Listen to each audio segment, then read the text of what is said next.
Our final panel is on borders, bordering, and the troubles with the past.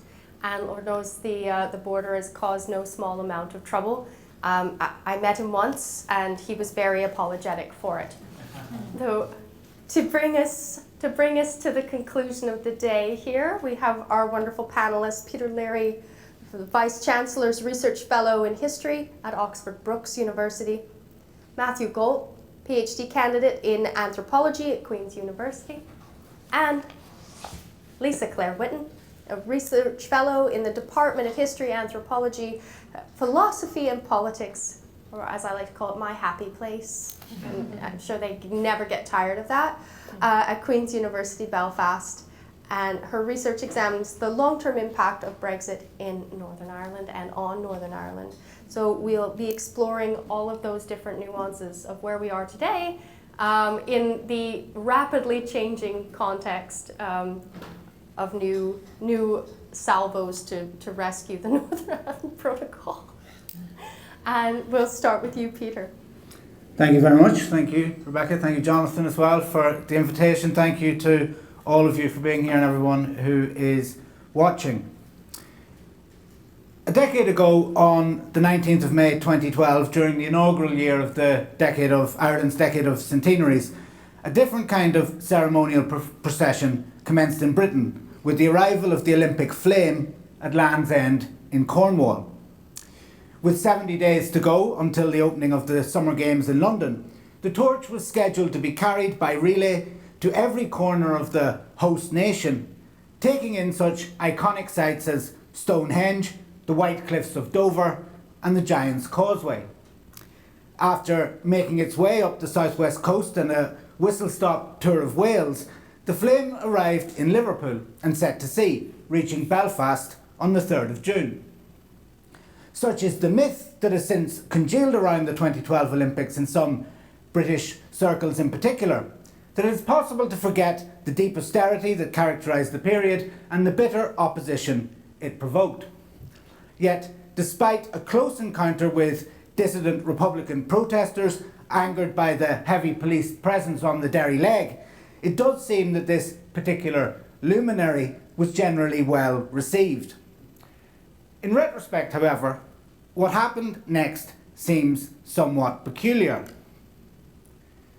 Having spent the night in Leary, on the morning of the 6th of June, the Olympic torch and its entourage went south, and a few miles outside the town, at the site of the former customs post at Carricarnan, crossed the border.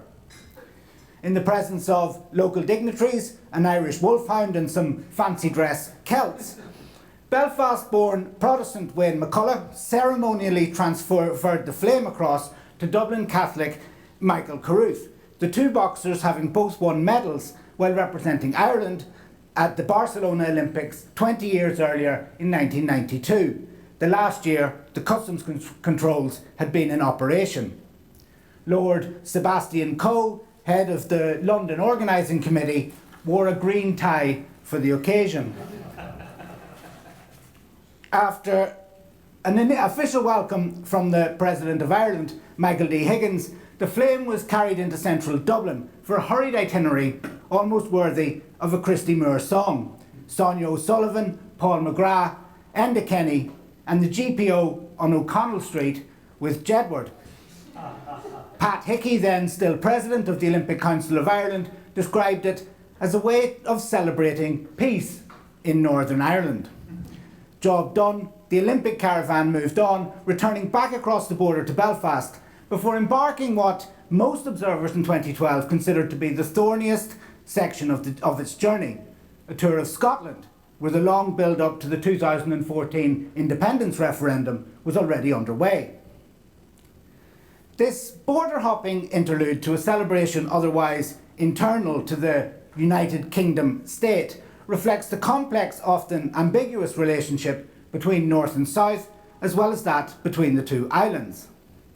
But the reason why I've started with it today is that it also tells us something about 2012 at the outset of this centennial decade and the period leading up to it. The historian Roy Foster has remarked on various occasions that the best history is written when we realise that people acted in the belief or expectation of a future that was never going to happen. And the first point that I want to think about is that to understand the Decade of Centenaries, insofar as it can be seen as an ideological project, we should start from the historical circumstances in which it was conceived. In doing so, I want to suggest, somewhat provocatively, I hope, that rather than an attempt to bring the past into the present as a source of legitimacy, the principal objective shared by both London and Dublin was essentially the opposite: to render the past historical in the sense of not belonging to our own time, in order that it might be laid to rest. I will then consider how the re-emergence of the border as a matter of major controversy served to destabilise the core assumptions around which the decade as a concept had been built, and blur the boundary between the history of partition and the question of its future. So what was the imagined future of 2012? Helpfully, we have a document.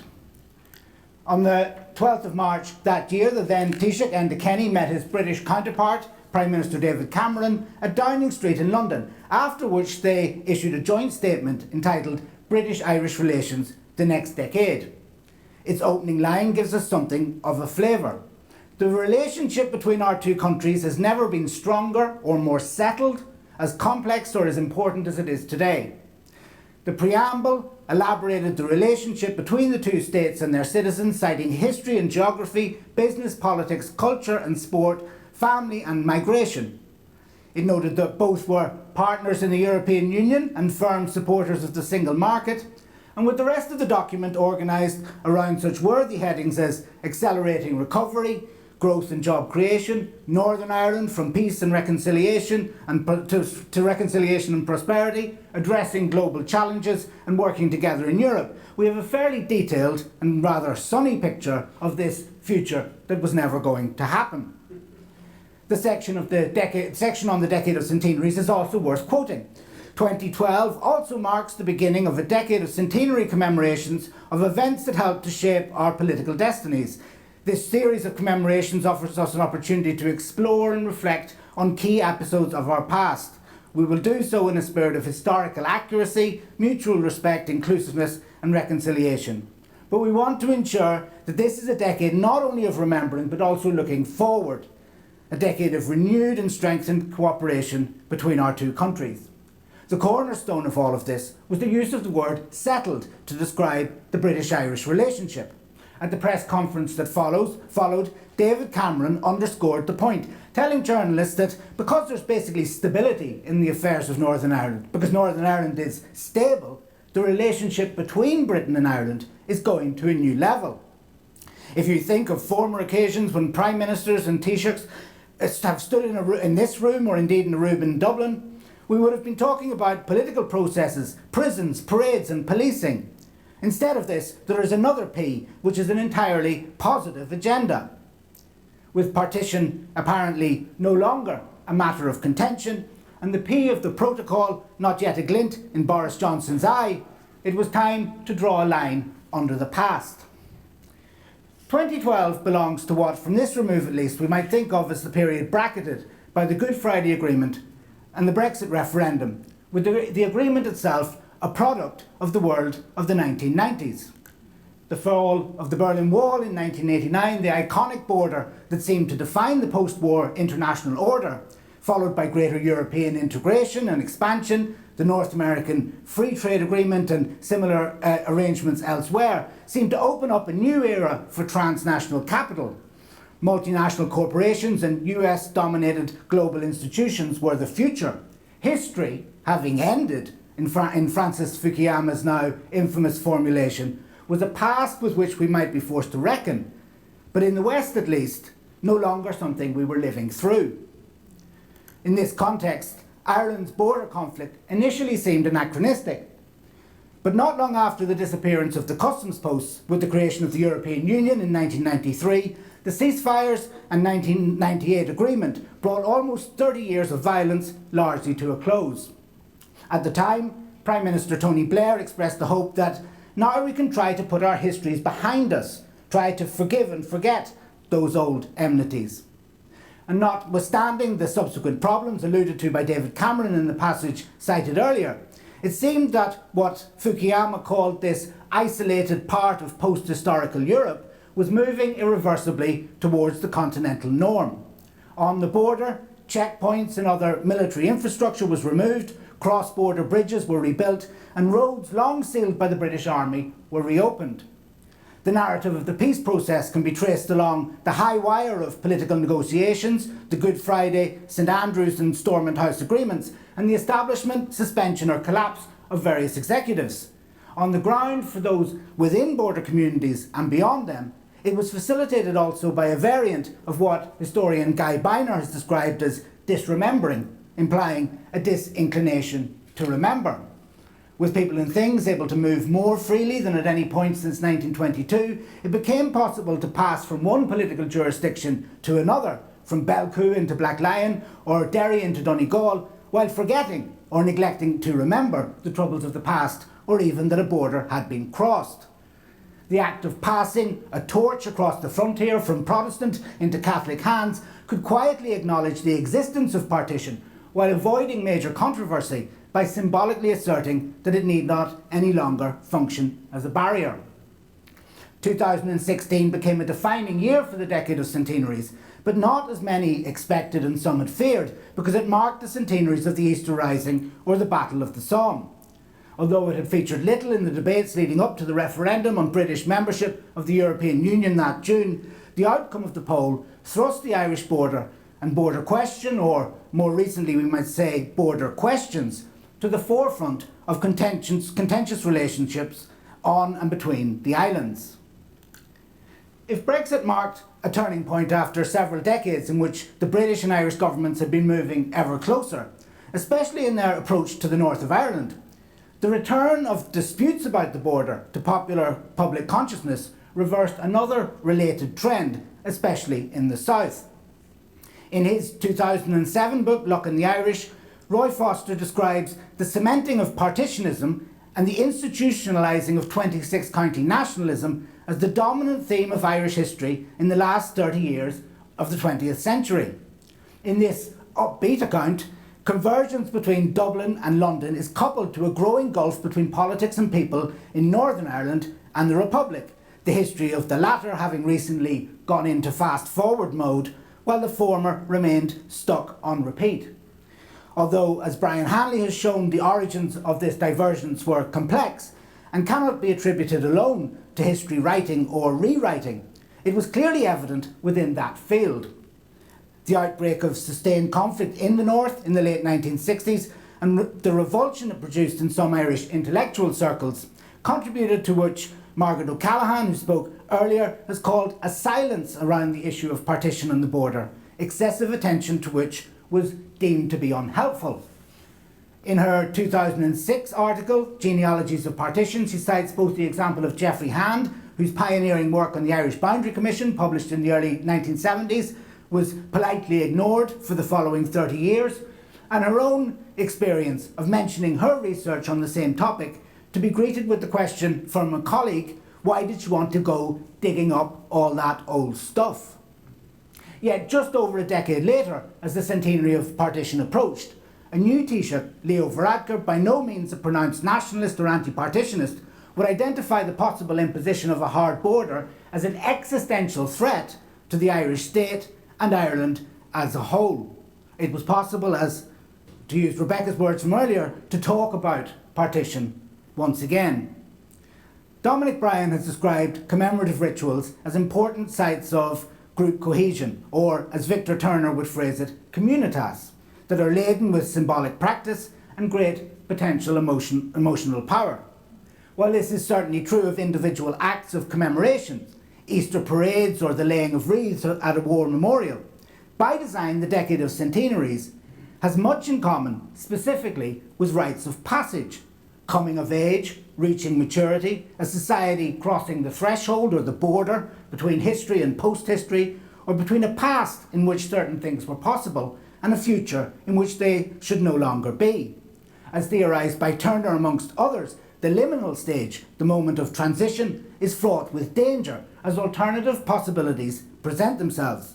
The purpose of the ritual is not mainly to establish continuity between one state of being and the next, but rather the definite foreclosure of any possibility of return. The adult who emerges will remember, but never again become the child.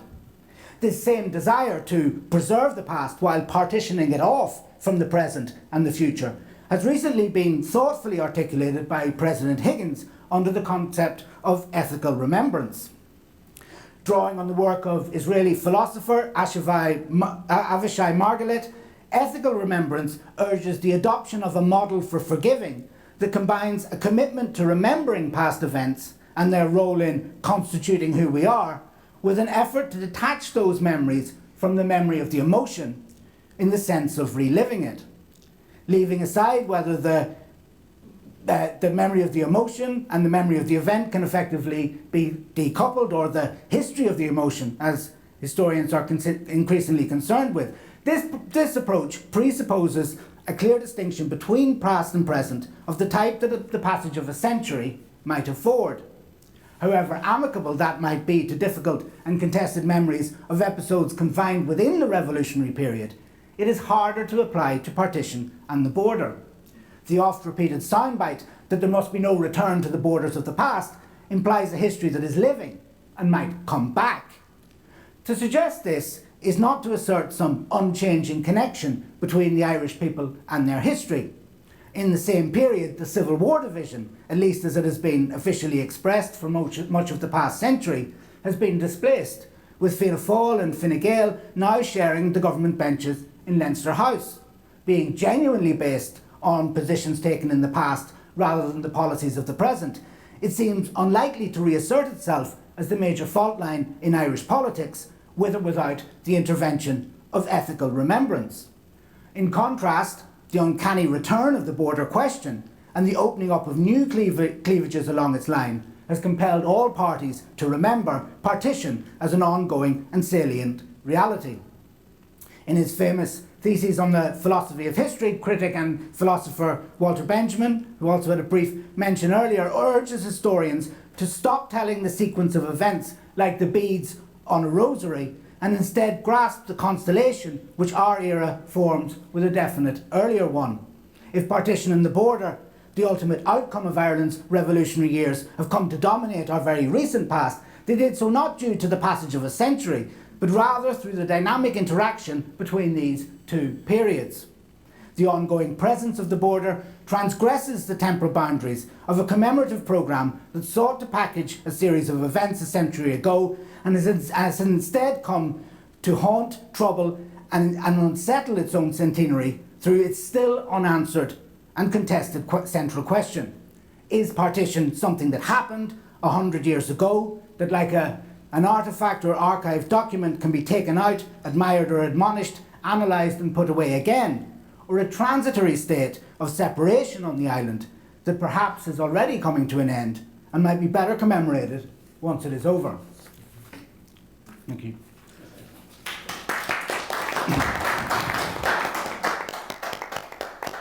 Thank you, Peter. And of course, I was about to give you the 1 minute wrap up warning, but you forestalled me, so thanks very much.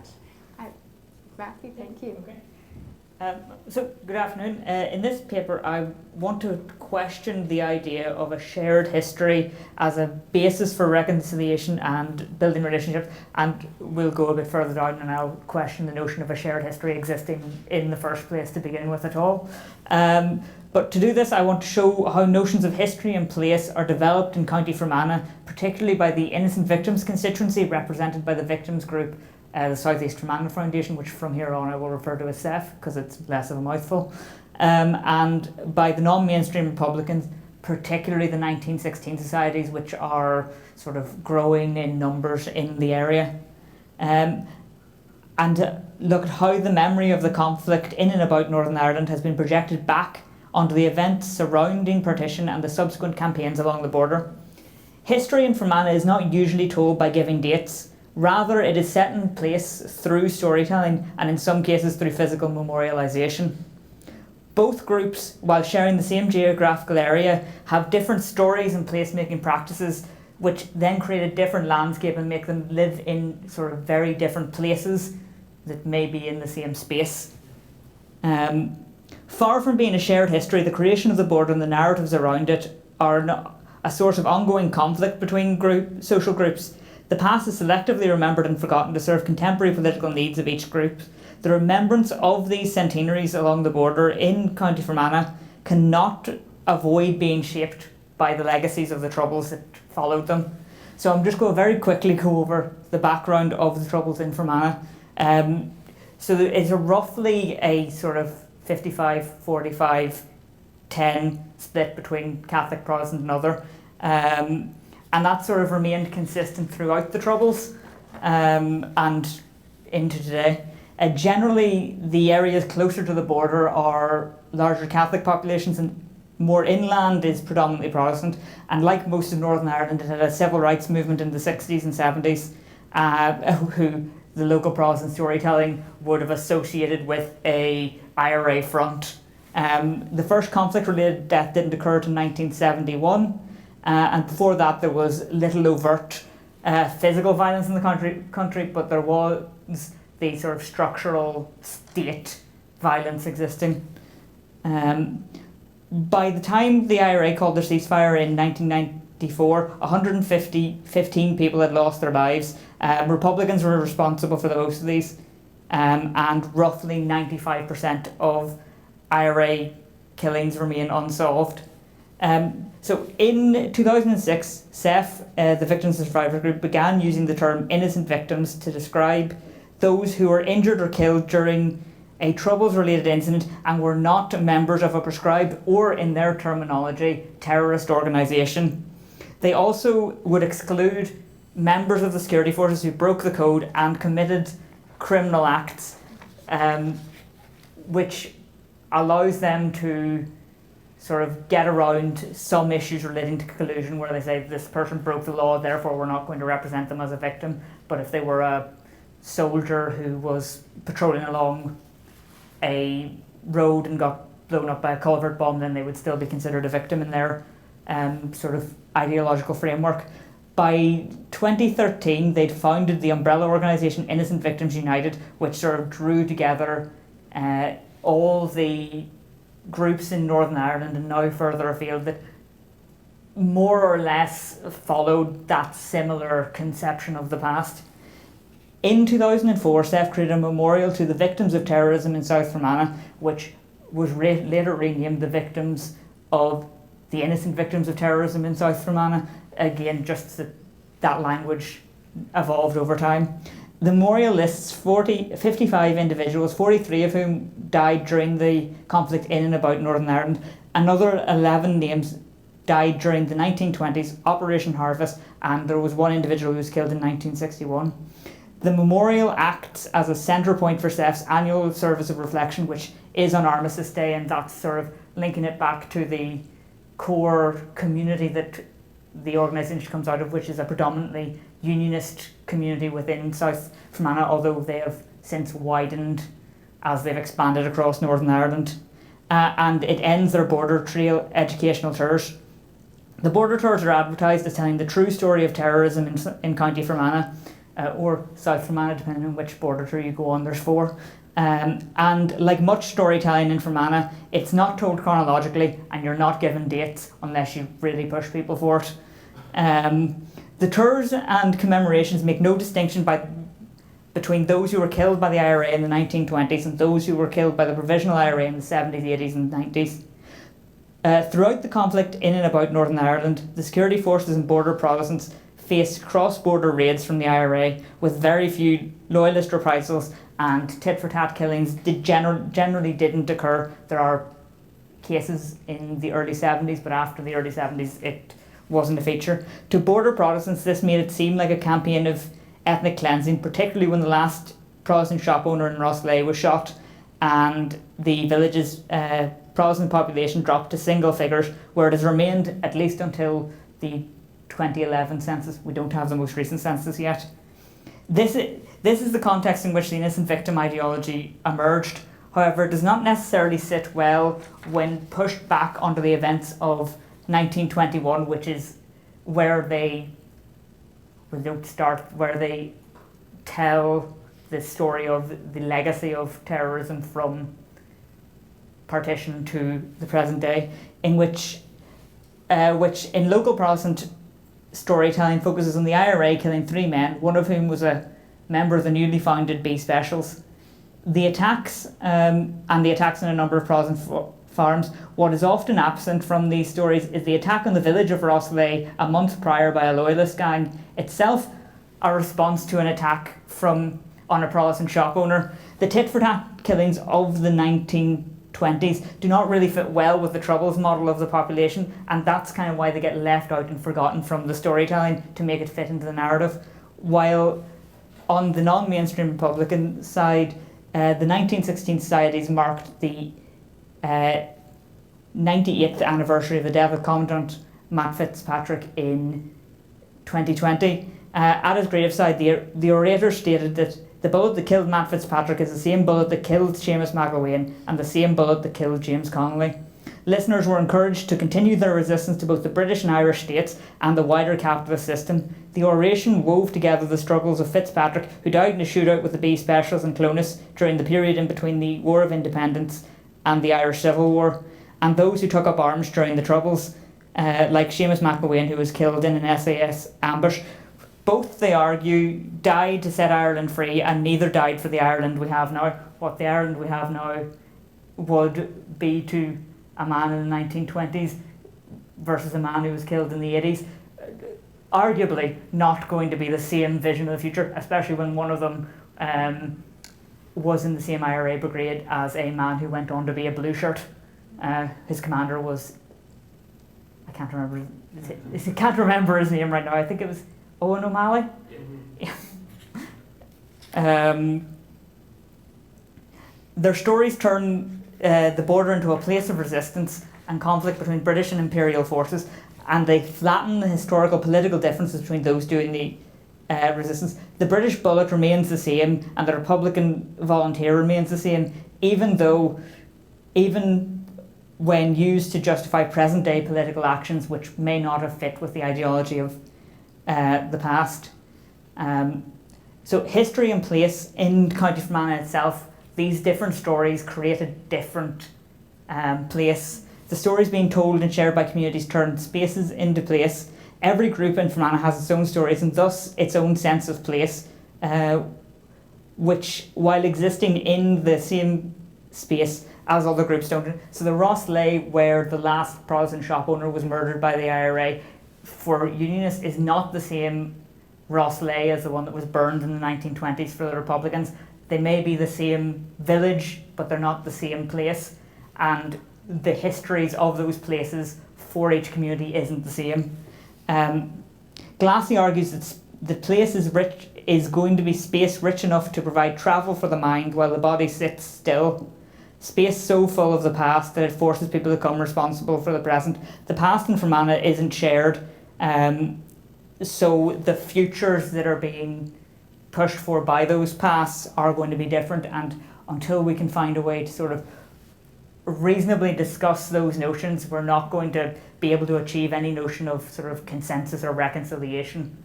And that is my brief introduction to what I'm hoping to give you as a chapter. Thank you, Matthew. Thank you. I think that opens up a lot of really interesting spaces where we're going to try to bring these three together. I'm excited to see how Lisa finishes this off for us. No pressure. No pressure. I'm excited too. So I was going to start by acknowledging that my contribution in this chapter is perhaps a bit tangential to the project overall, although I do hope to convince you that it really does fit in well and picks up on a lot of the themes that have been discussed so far today.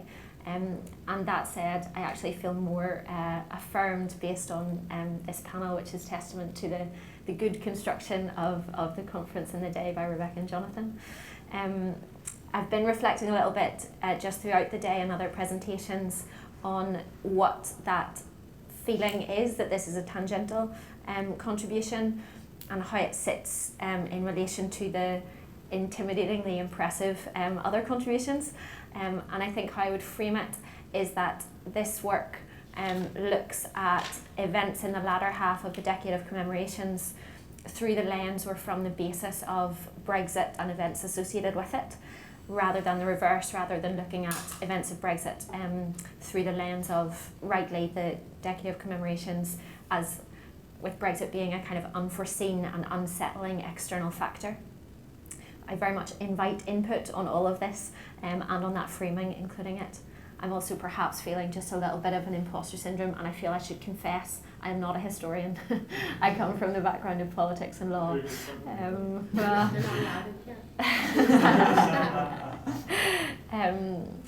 So what I want to present is essentially an extended abstract. More than anything else, the underpinning research and the thinking is the product of years, but this is the closest I've come to pulling it all together. So this is an early working draft.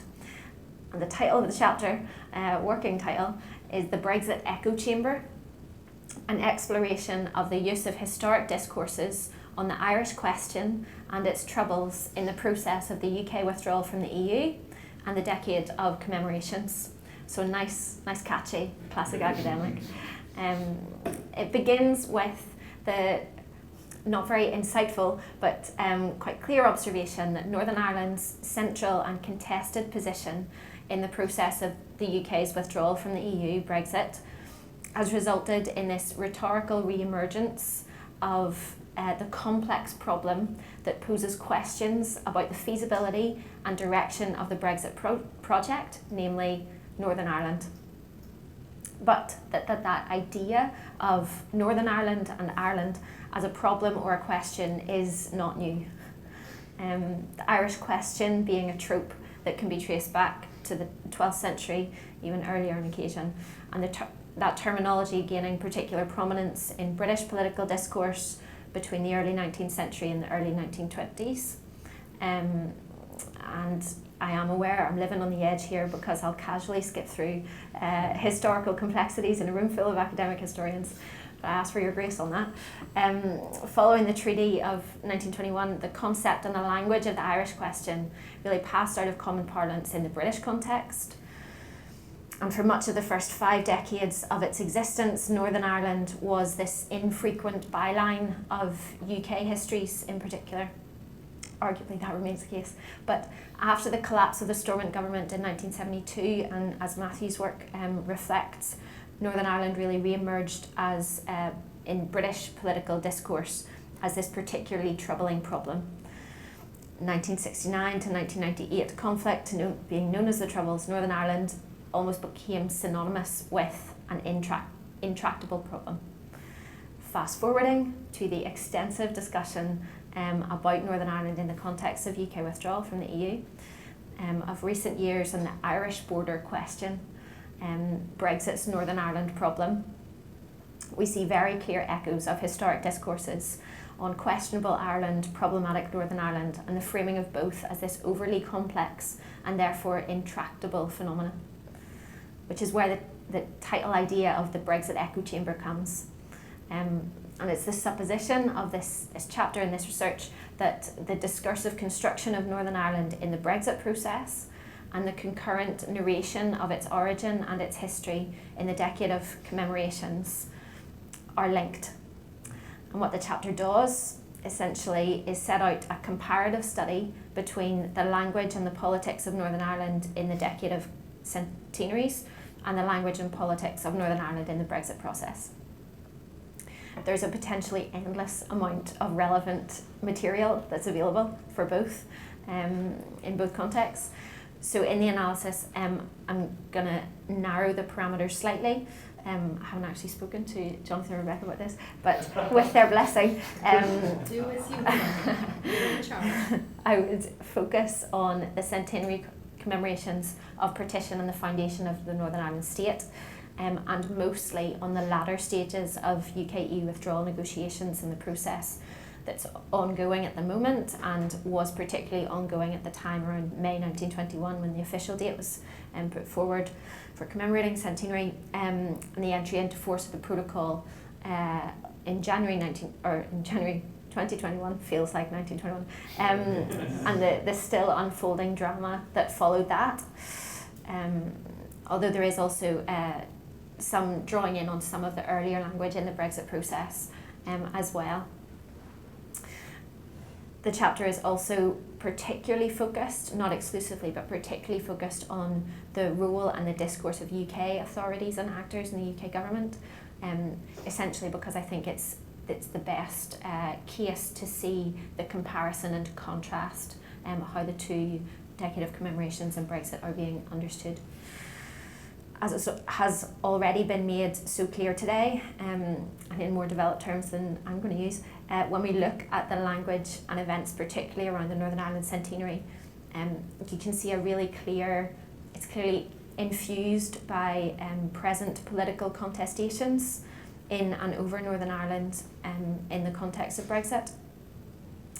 Just to demonstrate and to quote, I apologise I don't have this on slides, but the Expert Advisory Group on Centenary Commemorations, their guidance document for the second half of the decade, published in January 2019, talked about, in relation to the Northern Ireland centenary, quote, "Partition divided Ireland between two political entities. It also divided families, farms, parishes, dioceses, and long-established businesses and social communities.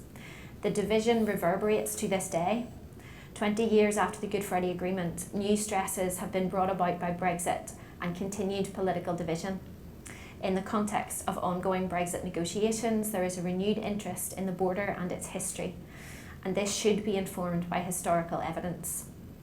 The document later talks about the advisory group being, and I quote, "acutely aware of current challenges caused by the continued absence of political agreement in Northern Ireland," which I take as a specific reference to what was the 3-year hiatus in the functioning of the Northern Ireland Executive and Assembly, due in part to political polarisation arising from Brexit, and we're in a very similar situation today. I think that explicit observation of the acute awareness of the present when talking about the past is really interesting and pertinent in this context of this discussion, because it underlines that what I would suggest and argue is a reciprocal relationship between commemoration, remembering, and the practices of power in the political present. One of the earliest refrains of the UK government in relation to Brexit and Northern Ireland, which Peter highlighted and really made me smile, under Prime Minister Theresa May, was that there should be no return to the borders of the past. I'm going to leave aside that it's metaphysically impossible to return to the past. And this was not, therefore, a very ambitious policy goal. But for our purposes, thank you. For our purposes, I think what is interesting is the framing of the past in Northern Ireland as something to be avoided, a threatening and a troubling shadow. And this discourse has been persistent and prominent throughout the Brexit process and remains so in ongoing debates about the protocol. Media reporting just over the past week have reflected this kind of framing. I apologise I don't have features on screen, but I can link you to a whole series of articles. There were 10 I was finding on the train, of the kind of looming, threatening past of Northern Ireland in current UK government language, sometimes implicitly and sometimes explicitly suggesting that the implementation of the current protocol, that again they incidentally negotiated, signed and championed, risks returning Northern Ireland to the dark days of its past. How does this sit? How does this discourse, Brexit kind of related discourse, sit with centenary discourses and commemorations? Well, again, I think this is really interesting, and this is the contrast that I want to draw out in the chapter and focus on and explore a bit more. And it's where it links directly into some of the wider analytical narrative of the project and various strands already set out about sanitisation of history, about willful silences around complexities and contestation, and about condescension towards the public, to quote some earlier presentations. If we look at, for example, at some of the statements made on the 3rd of May 2021 by UK authorities, first by Her Majesty Queen Elizabeth, who said, "This anniversary reminds us of our complex history, an opportunity to reflect on our togetherness and our diversity. Across generations, the people of Northern Ireland are choosing to build an inclusive, prosperous and hopeful society, strengthened by the gains of the peace process." Prime Minister Boris Johnson on the 3rd of May 2021 said, "It is also important that we pause to reflect on the complex history of the last 100 years. People from all parts of Northern Ireland, the Republic of Ireland, the United Kingdom and across the globe will approach this anniversary in different ways with differing perspectives. While this is a moment of shared reflection, it is also an important opportunity to come together to celebrate Northern Ireland and build towards a better and even brighter future for all its people." Secretary of State for Northern Ireland, and this is the last quote, Brandon Lewis, on the 3rd of May 2021, said, "100 years on, Northern Ireland is a beacon around the world with the Good Friday Agreement for how to reconcile and have peace and prosperity and grow from what has been a troubled past in some part." So here, in the context of commemoration, Northern Ireland history is complex. The Northern Ireland present is a shining example. And Northern Ireland's future looks prosperous, hopeful and bright.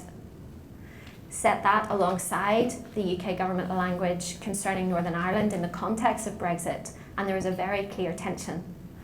The discursive construction of a troubling past is shared in centenary language and Brexit language, but the discursive construction of the present is different. In centenary language, Northern Ireland is a hopeful, inspirational place of peace. But in Brexit language, Northern Ireland is a precarious place, at threat of descending or regressing back to its looming, troubling, threatening past. And I think this kind of interplay between Brexit language and centenary language is both what the chapter is going to focus on, but also in doing that and in setting them beside each other, I think it picks up on one of the kind of ruling conversations and themes of the day around the use of conciliatory language that can feel forced or constructed, specific for an agenda, because it's detached from, not reflective of, contemporary divisions, which is why I think it's interesting, and perhaps as a political, legal academic would come at this in this way, to suggest that it is fruitful, analytically fruitful, to contrast contemporaneous commemoration and politicking by the same actors, and to do so in the framework of deconstructing that centenary decade. That's as far as I've gotten with this work yet. I could say something short on theory, but I think at that I'll leave it. Thank you so much, Lisa. And I was just sitting here because yesterday and the day before I had about 8 of those 10 articles that you were referencing pulled up on my phone about the headlines and the little taglines, which are the spectre of a trade war looms due to the Northern Ireland Protocol, and like will return us to the dark days of the Troubles, and so I was having fun circling all the haunting and ghostly metaphors being dropped into these. One of the ones that caught my eye in The Guardian, I think, was maybe Simon Jenkins talking about the prospect of a ghost executive to sort of take the place of the DUP, and I'm just sitting there like, oh, these guys are doing my work for me. This is fabulous, right? So I think that's really interesting how you're pulling through what's happening in this immediate moment and bringing it back into this analysis, which I'm very, very much looking forward to. And I think there's absolutely this thread being pulled through here about the nature of the border, how it functions, and how it is being made to function within this current political contexts that we find ourselves in. And what does that have to do with, of course, obviously, the shadow of the Troubles always, always, always being danced around or invoked as it suits. And so I'd really like to invite comments and questions, and I will point out, we've gotten questions in from the last session on the chat here, but we haven't yet gotten any comments or questions from the current one. I wonder if there's a little bit of a lag going on there. So please have patience with us if you're online and you have an urgent question. Pick up the phone, ring somebody in the audience if you feel that we're missing your question or your comment, because we want to hear from everybody. But in the meantime, I'll take from the room, and I'll start with Stephen and then host's prerogative. Sorry, thank you very much. Thanks to all three of you. I mean, obviously very interested in this, you can tell from my accent, but also just in general as a research thing, and having, I think, seen all three of you present before and read some of your work as well, like it's kind of interesting how it's developed. One thing I thought was interesting was that this is essentially all about representation, about language, but there was like little kind of maybe reflection on visual. I mean, you're literally behind you is a visual of the border, and maybe thinking about what, I mean, Peter, obviously you did talk about the visual a little bit, but you know, when we're talking about, say, discourses, there's also a visual discourse that's going on as well, and I think that's something which I think is really important to sort of like assert as well, that often it's not about necessarily just, you know, the kind of, you know, whether or not you will say the term of the state, which I believe was a question asked in Stormont recently, but also when you think about the way that the Unionist leaders in 2021 tried to commemorate the state with the centenary stone as an image of visual, and it was apparently, you know, somehow, in the spirit of reconciliation that this was done, and how this wasn't relatively uncontroversial, and how I think Steve Aiken said you wouldn't even give us a wee centenary stone in the spirit of reconciliation. But also another sort of aspect I'm interested in is the idea of, say, the language of partition, the language of colonialism, the language of civil rights, the language even of Rosa Parks being repurposed by anti-protocol protesters as well, and how that kind of, I mean, the sense of history is completely being obliterated really in the kind of history of the implications of loyalism and unionism with colonialism in the name of the protocol particularly, and has been used. I mean, this is obviously a kind of UKIP thing about, you know, how would you feel like it if someone drew a border down your country, and how the kind of practice, as Laura might say, or willful ignorance about the history of Ireland is being, you know, almost brazenly flaunted in arguments to kind of get rid of the protocol. So I thought I'd, you know, just fire those two things in and see what you come up with. Thanks. Right, commentary. Do you want to start? Is it directed specifically to? No, it's just to right. Okay. Can we start with Peter and move our way down, and then I say we'll switch the order? Yeah, I mean, obviously on the visual aspects, I mean, you know, I think the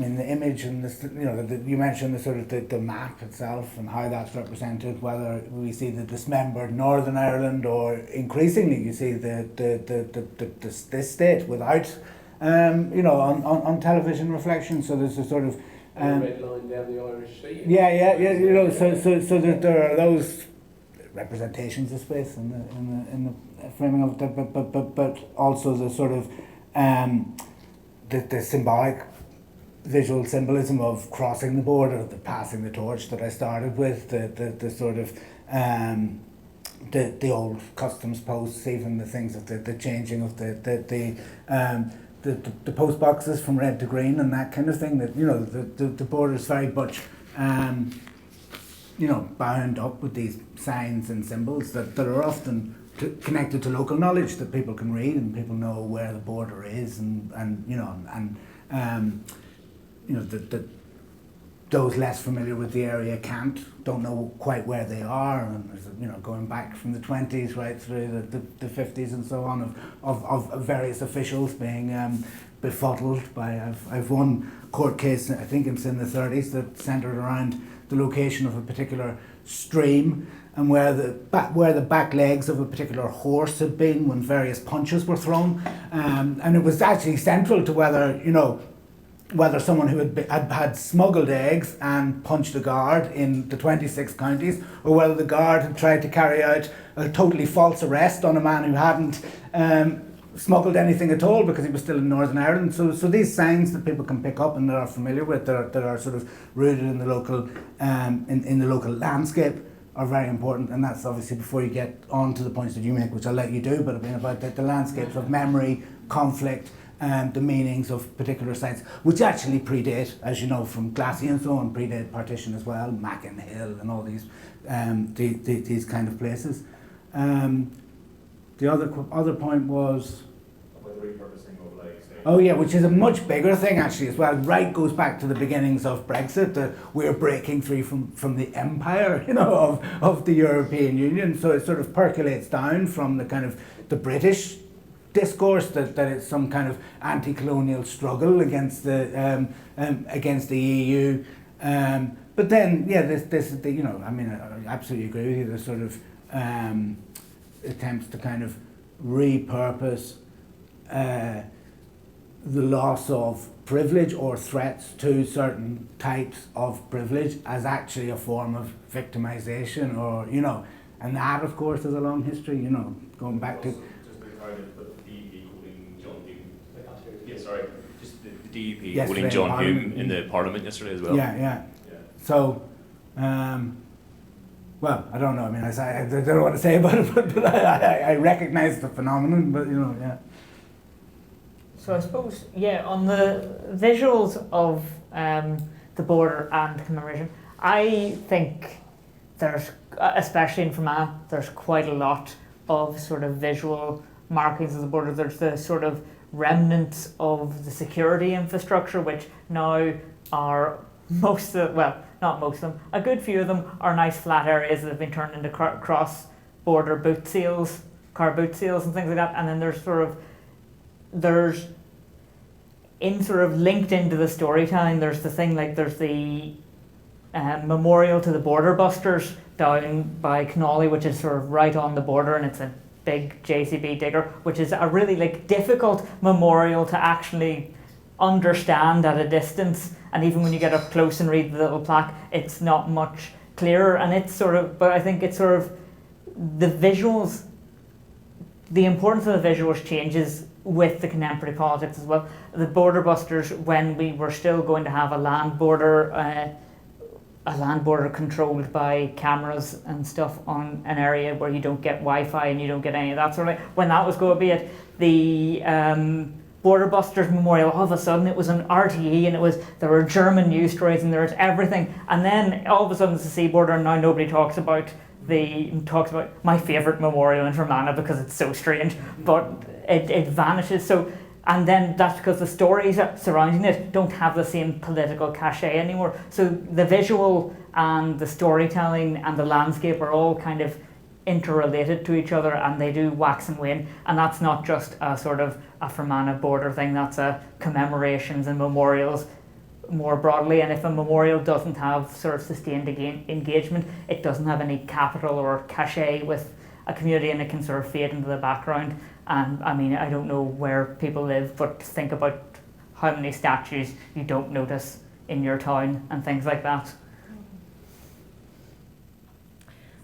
Yeah, I would just add, I guess both Brexit and Commemoration, Decade of Centenaries, they're both inherently linguistic, discursive initiatives and projects, but they're also inherently visual projects and symbolic projects, and those two are interwoven. The Centenary Stone, I think, is a really good example of that aspect, but also a link between the two, because you did see the rejection of the official Centenary Stone and all of the politics surrounding that.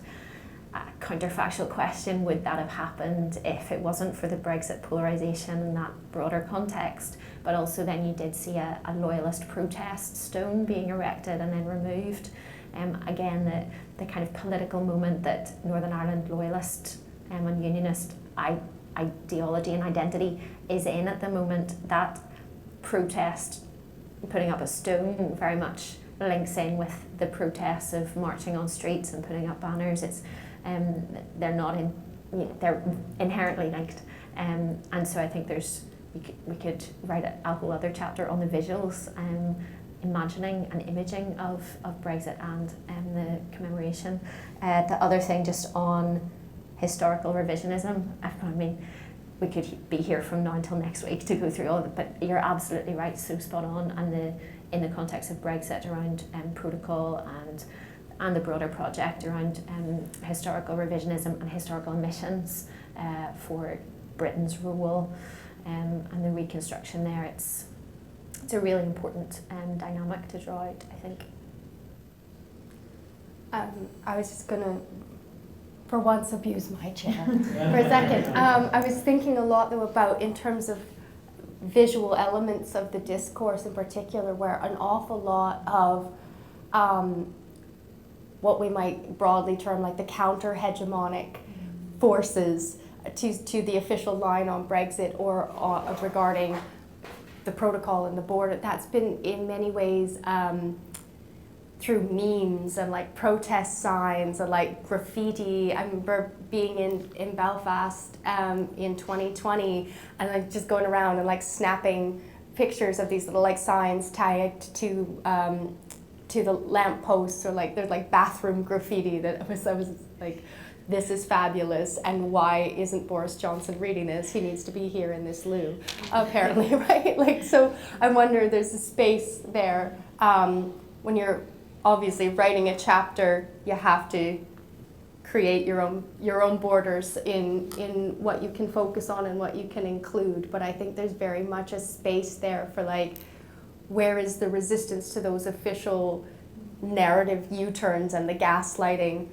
We had some chicks discussion earlier. So where that is often in those more like unofficial random spaces. We need somebody on that. Right. Yes, Dominic. Yeah, I wanted to take forward that link between commemoration and Brexit, because there's another element to it, and something we haven't mentioned so much, but I think it's important, is the pandemic. Because the pandemic, I think, muted the centenary for Northern Ireland. So we've got to put that in. There are things that would have happened. I mean, let me be straight here. I was in some of the discussions in the one position I had around what was going to happen in the centenary, and there were some elaborate ideas way too late, even before the pandemic, that what they were discussing and trying to do was all way too late. All right, various unionist groups and things were so slow on it. It's quite surprising. But we had the pandemic, and that made a difference. But the other link which is connected to that is that it's clear that unionist and loyalist organisation opposed the protocol uses commemorative mechanisms in the sense that it uses bans, it uses the organisations. You'll notice they haven't really been able to mobilise large protests out, and when they do, we're talking, I think I'm not being unfair, 1,000 as the maximum, all right, not much more than that. And they do so using the bans and lodges, quite old style, if you like, to do that, and they collect, and you'll see that means that the protests are very male orientated. Any picture of what's going on is just it's nearly a sea of men, and so it's quite interesting. I think in that sense, I think the commemorations are mixed because they're connected, because that's the way at the moment they're utilising the protest, and it will be interesting to see as ever what they do in the 12th of July this year. And they've got another big demo coming up. What's it on? Is it the Silver Jubilee? There's another big orange one coming up, and it will be interesting to see how they use that space, I think. Just on response, a quick response also. There was a reimagining of the Ulster Covenant that Yes, they did against yes. the protocol, which is another really good absolutely. linked example, Yes. where they are using that historic architecture and both organisationally, but also the kind of imagined past history for that. I mean, in discussing this, is part of it, and I'm interested what people think about, is part of it, I mean, people will have a go at us for this, but the lack of unionist imagination on the future. I mean, am I being unfair? But there's a struggle to imagine what Northern Ireland and the United Kingdom looks like in the future, partly because the United Kingdom is struggling to look. Is there a real, I mean, is struggling with it. They really are finding it quite difficult. You know, people like Doug Beattie, I think, are making an attempt at it, but thus far, I think it's fair to say, not particularly successfully. So there might be also something in that lack of imaginary there, that they revert back to those commemorative spaces. Response, Yeah, Peter I and think- Matthew, to that. I think there is. I mean, I think that, you know, we all know, and I'm probably saying something everyone knows, but I mean, there's obviously a crisis in identity for unionism, for the north of Ireland taken as a whole.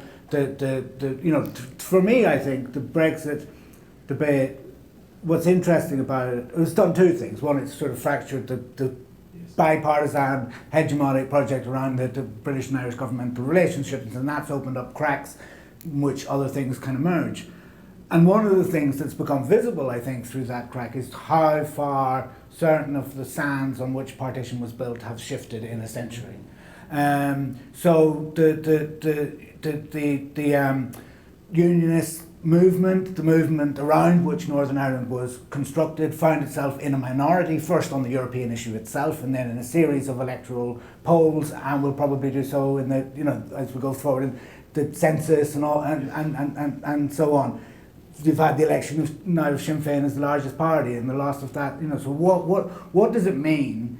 What does partition mean if you have a Sinn Féin First Minister, a Sinn Féin Taoiseach, a border down the Irish Sea, and various types of all-island infrastructure? What does partition mean? What does Northern Ireland mean? What does unionism mean in all of that context? And it does, and it's why I say, you know, which is why I sort of stick to, you know, the partition that's perhaps already started coming to an end. I mean, one of the points, you know, that I think is interesting is that, you know, in the Government of Ireland Act implemented in 1921 instituted a border between what was intended to be one part of the United Kingdom and another.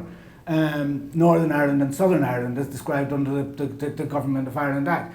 That created the border. That border became a border between two states. That border was very different to the border down the Irish Sea. But in 2021, the centenary of the creation of that act, another British Prime Minister created another internal border between one part of the United Kingdom and another. And there are dynamics there that who knows, you know, I mean, none of us is a soothsayer, but you know, if you're trying to organise the protocol, you know, the unionism to resist this, it's not clear where you can go or what you can do or how you can cohere around an identity.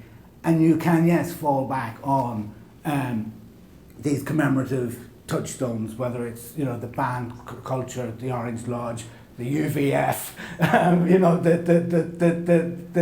these sort of memory things. But it's a smaller and smaller group of people, and it's not obvious how that path provides a, you know, a reconstituted, a new hegemonic basis on which Northern Ireland can continue to exist into the future. Lisa. Just a slight, and it's not not really to contrast, but to just kind of add a layer of complexity, perhaps, in just understanding the trajectory that we're on in terms of post-Brexit realities for Northern Ireland and the Irish Sea border being a reality, all Ireland institutions, joint authority, etc. Because there is also a rebordering that has gone on and is going on between Northern Ireland and Ireland as a consequence of Brexit as well. So it's not only all in one direction, because we have had that legal decoupling of the UK from Ireland, and while the protocol deals with a specific section and kind of presses pause or acts as an anchor for Northern Ireland to the EU in some respect, it's not all respects. So it is very much this kind of, I think of it as the centre of Venn diagram, with those two circles pulling in opposite directions, which is not a comfortable place to be. But that's that is part of the truth, which raises a question for unionism and also for nationalism and for those who don't identify, because Northern Ireland is now in, and in a sense always has been, but it's just the practicalities of it are more pertinent, more to the fore at the moment. It is in this unique position in between, and there's going to have to be pretty detailed vision to work out its future for anyone that's invested in it, regardless of what background you come from. And I'm not sure that either side or any side has kind of lifted their head enough to look ahead and see what does this look like, and how do we make this work. I think it's possible to, but I don't. It's not just unionism that faces that challenge, but unionism particularly faces that challenge because it comes as this protest movement, and they're very good at saying no, not very good at saying anything else.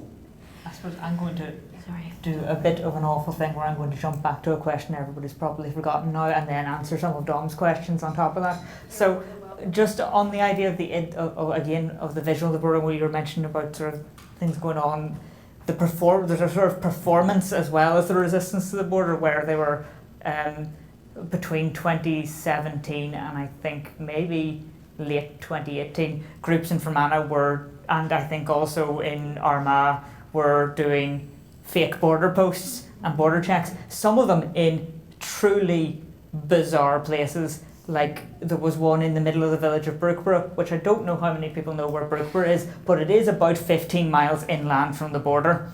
So if you were doing a customs post there, you've already lost. But in sort of Fermanagh, although there was that proposal where the customs border was going to be just the other side of Enniskillen, so I was going to be fine. I was going to get all the EU goods I wanted, but in the sort of sense of like sort of the commemorative sort of resistance to these things and using sort of commemorations, it's interesting that the unionist resistance in Fermanagh, I can't remember if it was Jamie Bryson or Moore Holmes who said the Enniskillen anti-protocol protest had a valuable number of supporters, and when you took out the bands and you took out the speakers, there were about maybe 15 people from Fermanagh there, to the point where people were driving. I talked to people afterwards who were driving through Enniskillen and they didn't know anything was going on except that they heard bands and they assumed someone was practicing. So, but whereas the national side have a much more engagement with their, as I said, with the customs posts or their protests along the border. So I don't know if in Fermanagh there's the same level of, like, even though the Orange Order and everything is strong in Fermanagh, there's not the same draw. It's almost like the polls where you find out people in Cork are really, really eager for unification. The closer you get to the border, people really don't want to know about it. It's almost as the closer you get to the border, you're less concerned about the protocol. And I suppose then to answer Dom's final point about unionist vision for the future, I'm not sure, at least to the one, and again I'm sort of mostly talking to innocent victims and people in that thing, they're, I suppose, not as concerned. Their vision for the future is something that is impeded by the fact that a Stormont government and a British government are never going to give them what they want, which is justice and accountability to people in Sinn Féin who were involved in the IRA and have been linked to different instances of, and that sort of. So I think their ambition, and maybe this is the same with the protocol, unionists' ambition is for something that nobody's going to give them because there's not enough political will in either jurisdiction to provide that to them, and it's much easier for the status quo to perpetuate itself. And it's not that they're not even looking for a regressive, they are looking for progress, but it's progress that is increasingly unlikely as time goes on. Fails to engage with the realities of international trade. Well, yes, but yeah, we'll see. I'm trying to scroll through the chat here, and I'm just not seeing if anything has come up. I don't not come through. I mean, it's prime opportunity to dig through the current events of the last week or so and put our panelists on the spot over some of these proposed pieces of legislation. I have not read the reconciliation bill, and I'm not going to. See, that was going to be my question, Matthew, but I thought I'd give you a break. I saw it and I thought, not today, Satan. No, we'll sidestep that. So How are we in the room? We got something John's got a pressing question. I'll let him go. I've got 3. No. I'll stretch them out, will I? Okay. My first is, well, I took something new from each of those presentations, and I'm buzzing after today. My brain is also on the brink of exploding, I think, in terms of processing and passing it all. But this has been really instructive and really lit a fire in terms of thinking about some of these questions from new. And so the idea of the Decade of Centenaries as rite of passage, I think, is spot on. And I wonder to what extent it speaks to some of the discussion we had about this idea of maturity earlier in the day. I'd be interested in your reflections on that. The idea of commemoration and the narrative, the narratives that commemoration seeks to establish as emplaced rather than chronological. And I think what that speaks to, and that reflects as well, and you've built on this in terms of your answer to previous questions, that Brexit in Fermanagh is emplaced in different ways to the way that it is emplaced in Larne or in Belfast or in Dublin. And the Dublin-Belfast centricity of some of this discussion and debate, I think, perhaps masks the ways in which that is the case. That fantastic complexity of place in Fermanagh and how it's reflected in commemorative practice, I thought was so rich. And I thought it was mirrored in some of what you've said about Brexit, and I'm interested in teasing that out a little more.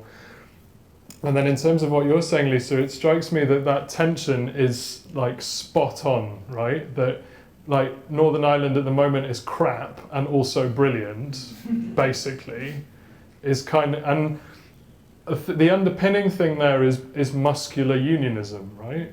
That is the discourse, that is muscular unionism in a nutshell, right?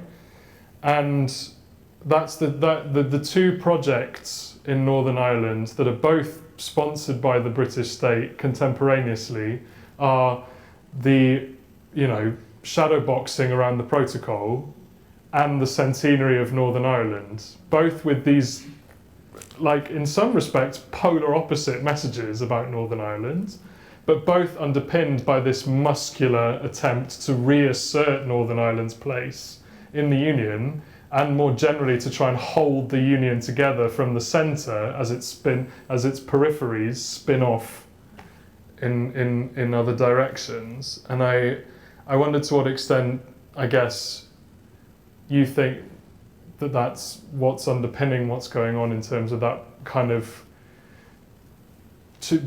Janus-faced kind of approach to the discourse around Northern Ireland at the end of the Decade of Centenaries in the context of both Brexit and that commemorative programme that the UK government was sponsoring. Responses to that in 2 minutes or less? That's 2/3 of a minute each.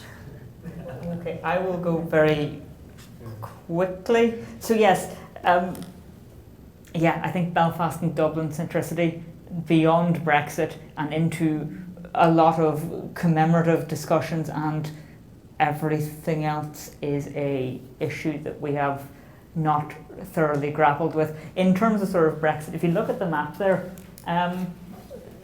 Fermanagh does not touch any other county other than Tyrone in Northern Ireland. We're surrounded on sort of 3 sides, so we do have that sort of sense of, I guess we have more sense, because of where we are geographically, we have more sense of the border because we're literally surrounded by the border.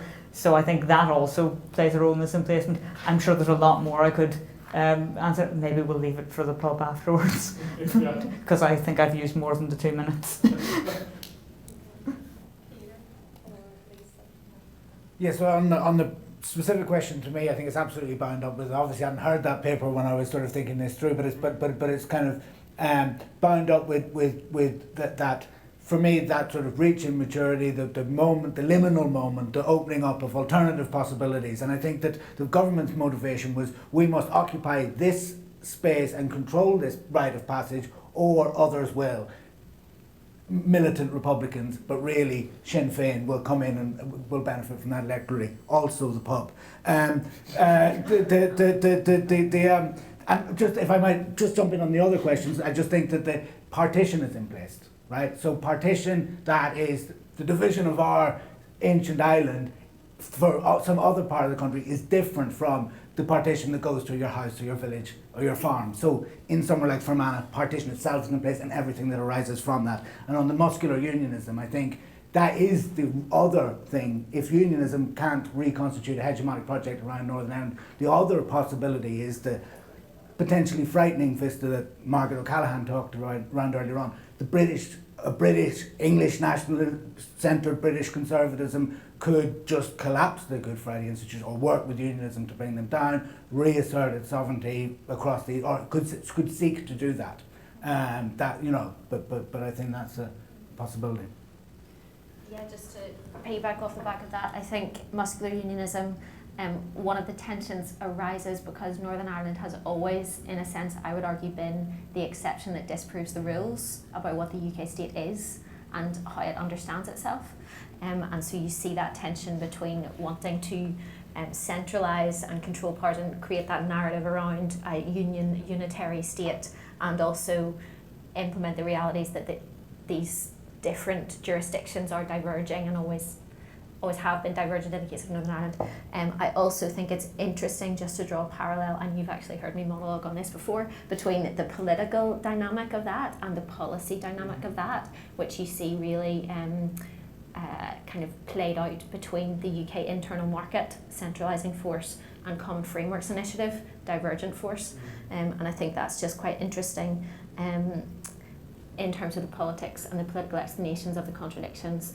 You do also have to add in the necessary addendum that this is Conservative Party internal politics, and I think we are seeing that play out in our headlines this week. Fabulous. I want us to thank our final three speakers one more time before we think about wrapping this all up and how we bring these threads together. Thanks, everyone.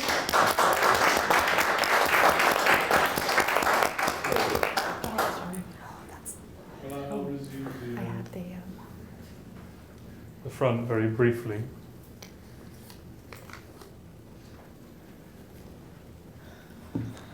Very briefly.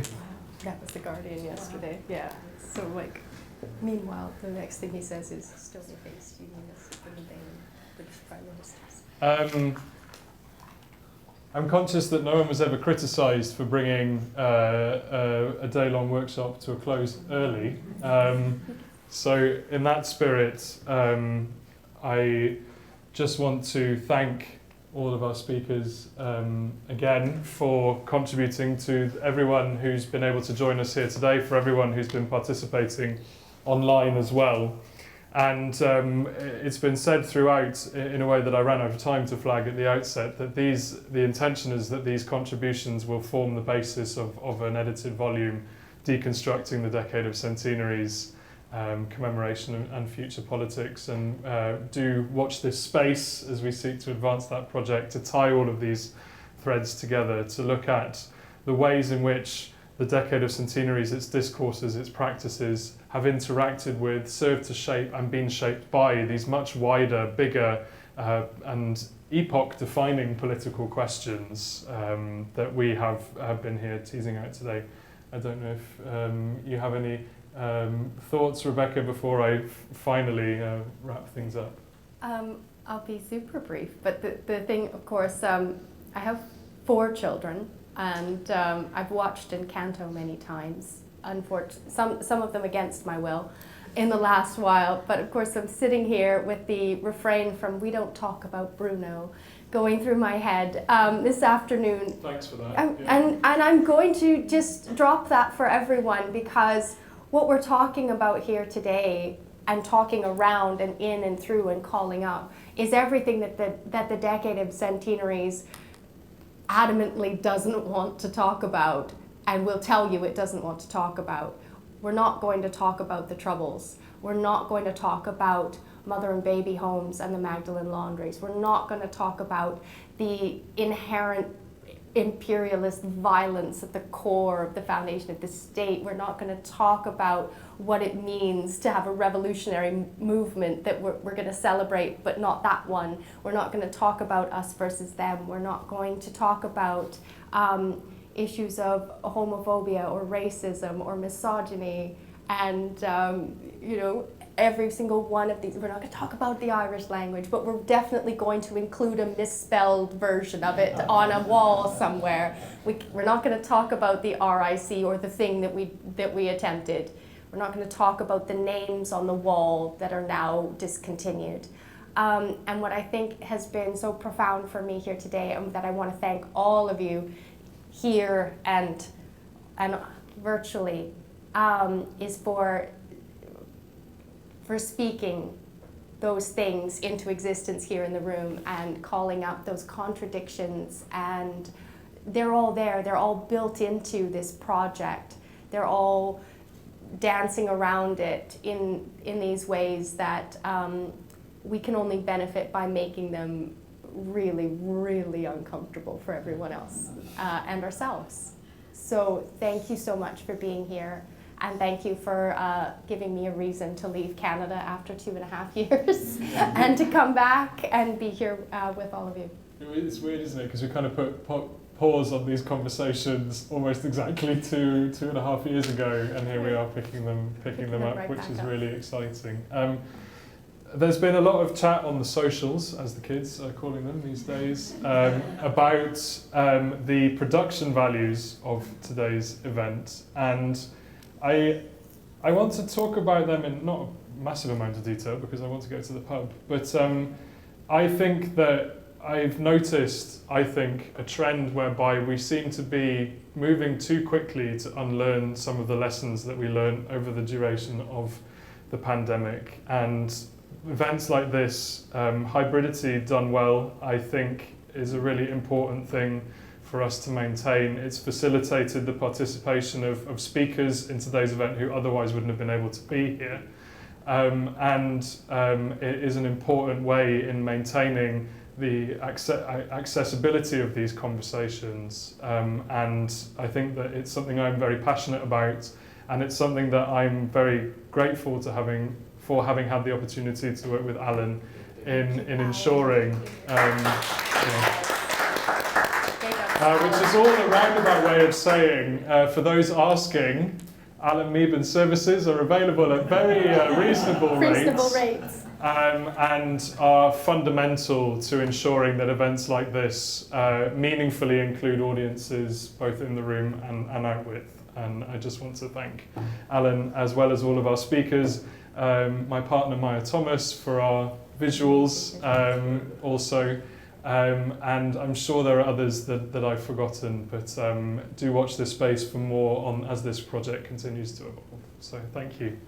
Thanks,